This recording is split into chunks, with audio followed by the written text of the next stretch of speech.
సణుగుడు అంటే ఏమిటంటే తండ్రి చేసే పనులకు అడ్డుదగులుట. పిల్లలు అడ్డగిస్తారు, గొణుగుతారు, సణుగుతారు, ఫీల్ అవుతారు, దుఃఖపడతారు, ఏడుస్తారు, గందరగోళం అయిపోతారు. ఇక్కడ కూర్చున్న వాళ్ళలో కొంతమంది పిల్లలు ఉన్నారు, కొంతమంది కొడుకులు కూతుళ్ళు అయిపోయారు, కుమార్తెలు కుమారులు అయిపోయారు. కొంతమంది ఏమో పిల్ల సరుకు ఉన్నారు, పిల్ల సరుకు. ఈ పిల్ల సరుకు ఏదన్నా కొంచెం దేవుడు ఎదురొచ్చాడు అనుకో, నాకే ఎందుకు ఎట్టయింది, నాకెందుకు అయింది, నాకెందుకు చేయాలి అంటే ఎట్లా ఉండదండి, నన్ను బడికి ఎందుకు పంపించాలి. తండ్రి మంచోడైతే, తండ్రి మంచోడైతే నన్ను సిగరెట్ తాగనీయాలి, తండ్రి మంచోడైతే నన్ను మందు తాగనీయాలి, తండ్రి మంచోడైతే నేనేం చేసినా ఏమనకూడదు. కానీ కదిలితే తంతనాడు, మెదిలితే తంతనాడు. కాబట్టి ఇతడు నాకు శత్రువు, నాకు అన్యాయం చేస్తున్నాడు. ఈ టైప్ ఆఫ్ సైకాలజీ, ఈ పిల్లతనపు నేచర్ అనేది ఎదిగిన పరిశుద్ధుల్లో కూడా కొంతమందికి ఉంది. ఇలా ప్రశ్నించటం, ఇలా సనగటం, గొణగటం అనేది దాన్ని ఏమంటారంటే వయసులో పెద్దోళ్లే కానీ ఆధ్యాత్మికతలో పిల్లకాయలు. వాళ్ళకి ఆ పరిపూర్ణత రాలా. ఆ పరిపూర్ణత వచ్చిన వాళ్ళు ఏమంటారో తెలుసా, నాకేది చేయాలో నాన్నకు తెలుసు, ఏది రప్పించినా, ఏది జరిగించినా, ఏది అనుమతించినా అన్నీ కలిపిన మా నాన్న నా మేలుకే చేస్తాడు. నా మంచి నాన్న, మా మంచి నాన్న, మంచి నాన్న.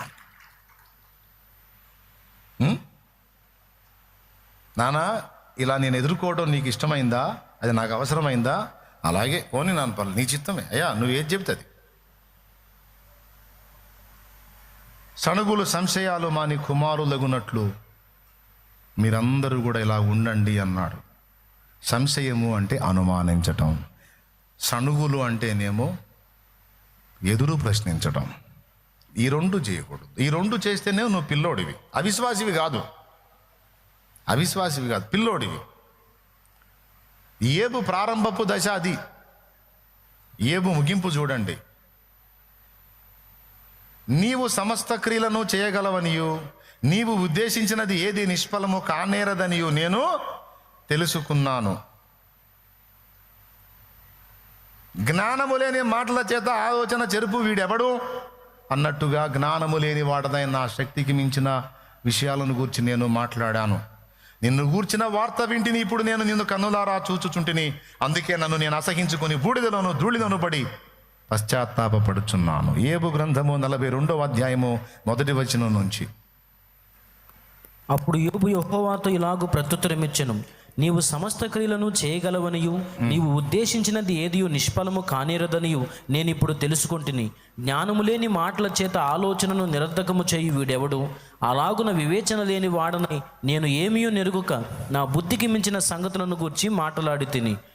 నేను మాట్లాడగోరుచున్నాను, దయచేసి నా మాట ఆలకింపుము. ఒక సంగతి నేను అడిగేదను, దాన్ని నాకు తెలియజెప్పుము. వినికిడి చేత నిన్ను కూర్చిన వార్త నేను అయితే ఇప్పుడు నేను నిన్ను కన్నులారా చూచుచున్నాను గనుక, కావున నన్ను నేను అసహించుకొని ధూళిలోను బూడిదలోను పడి పశ్చాత్తాపడుచున్నాను. ఎందుకు బూడిదలో పడ్డావు, ఎందుకు ధూళిలో పడ్డావు? ఏబు కష్టాలను బట్టా? కాదు కాదు కాదు, నా జీవితంలోనికి వీటన్నిటిని అనుమతించాడని ఆయన్ని సణిగాను చూడు, మా నాన్నని, మా తండ్రిని గొనిగాను చూడు, మా తండ్రిని ప్రశ్నించాను చూడు. అందుకు అందుకు బూడిదలోను ధూళిలోను అద్ది.